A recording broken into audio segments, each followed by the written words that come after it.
Ade due dembella clatu verata. Ade due dembella. Give me dim titties, I beg of you! No!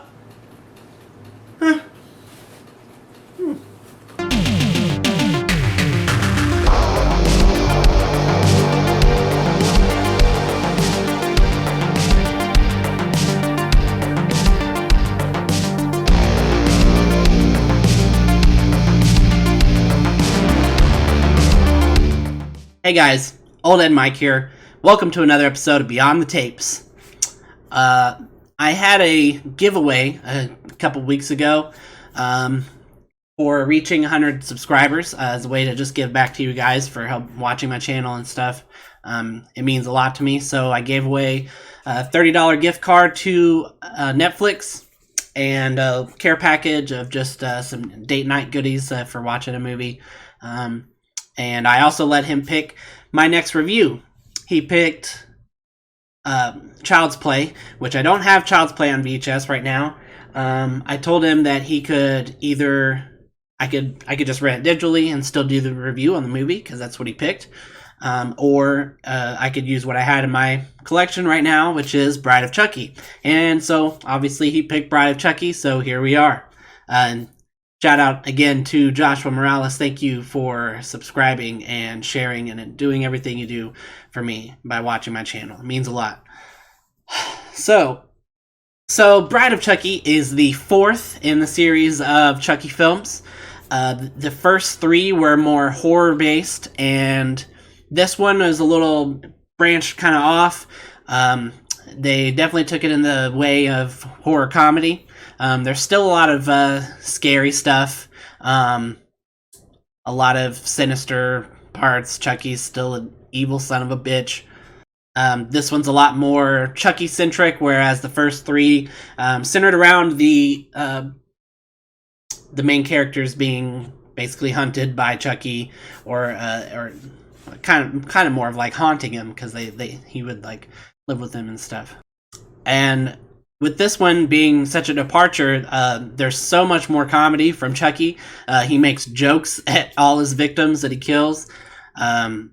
He just does random things like flipping off bystanders.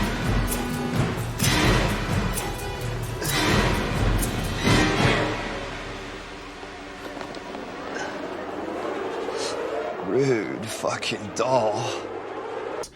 And just all around, just a bunch of like goofy stuff, but it's really funny. Brad Dourif is the voice of Chucky here, as he always has been, except for the remake, which a lot of people probably don't want to talk about that one. But Brad Dourif is an absolute treasure to the horror community. You might remember him from an episode of The X-Files. He does an awesome job in that one.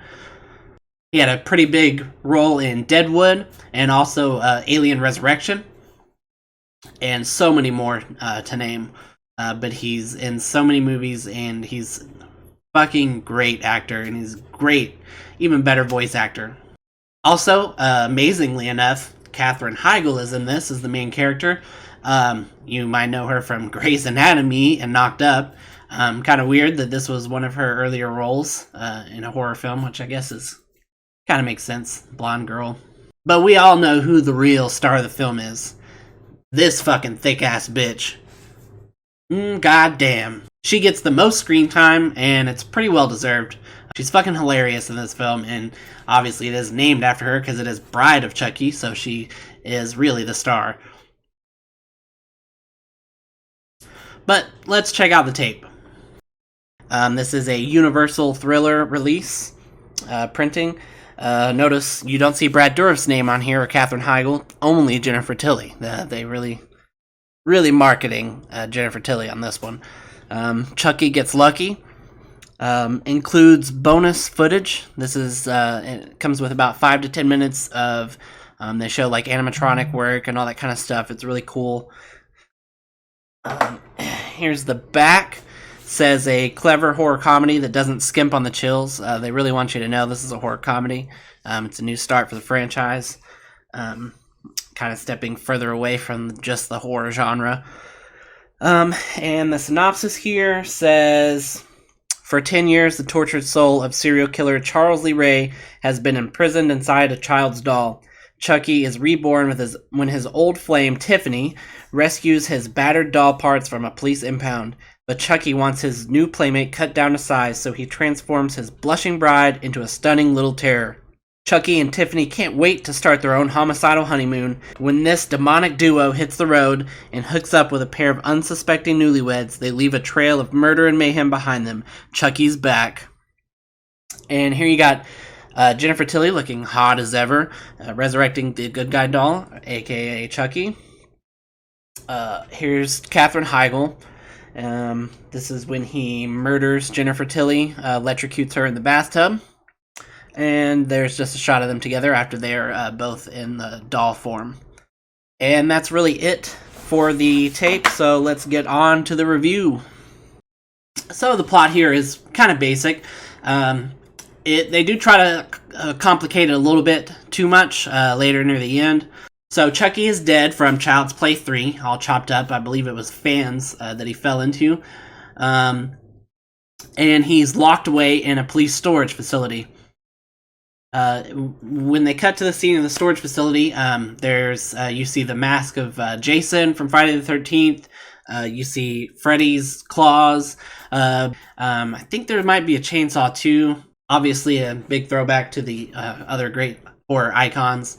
So Jennifer Tilly's character pays off this officer to take Chucky's body out of the facility, so she can resurrect him. So she gets the body, she sews them together, which makes him look way more creepy than he ever has. Obviously, this is my favorite look of Chucky. Absolutely terrifying. He comes to life and pretty much instantly starts murdering people, of course. Him and Tiffany have this weird love-hate relationship. They get into this big argument. She locks him away in a cage so that she can try to control what he does. She gives him a doll to play with, and it's kind of funny, kind of weird, because it's kind of like she's a mommy, but I mean, she could be my mommy too if she wanted. So he escapes out of the box, and he's pretty pissed off that she put him in there. So he murders her, of course. But only because he has a spare body for her, that doll that she gave him, and he transfers her soul into that doll. And somehow she still stays the same amount of hotness. Hey, don't kink shame. And so the part where it gets kind of convoluted is he says that they need an amulet to transfer their bodies back to human forms, which he's never needed in any of the other films. I guess it amplifies the power, but I mean, like I said, he never really needed it before. Well, I guess he didn't ever succeed, so it's basically just a MacGuffin plot.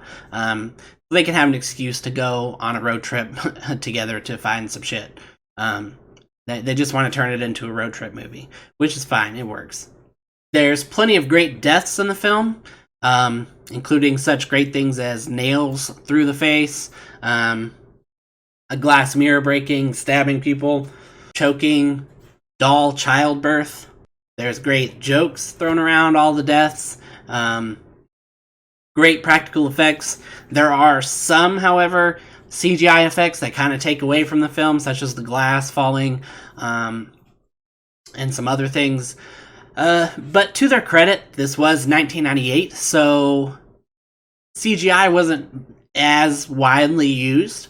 So with the production value that this movie had, along with the CGI and the cool soundtrack, it feels ahead of its time for 98. I'd like to think this one kind of set up the template for the 2000s, early 2000s films attitude of, I don't give a fuck, let's kill people and have fun doing it, that they had in the early 2000s. Is it the best Chucky movie? No. Is it in the top 3? Maybe. But is it the most memorable? Fuck yeah, it is. It's not the best, but it's definitely some of the most fun you'll have in a Chucky movie. So I give it 8 nails through John Ritter's face out of 10.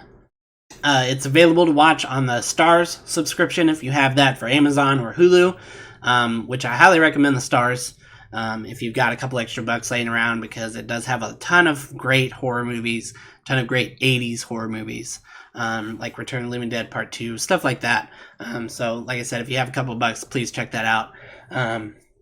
So on that note, I want to thank you guys for coming on my channel. It means a lot to me that you guys are watching these horror reviews with me. I'm going to keep putting out stuff. I might start reviewing newer stuff that they put out on streaming platforms, or like exclusive movies that they have. Just kind of help you guys find stuff to watch if you're a little bored. And so give me a like and subscribe, please. I'll have a button pop up here. And I will see you guys next time. Old Head Mike signing off, reminding you that you're never too old for this. And I'll see you guys out there beyond the tapes, motherfucker!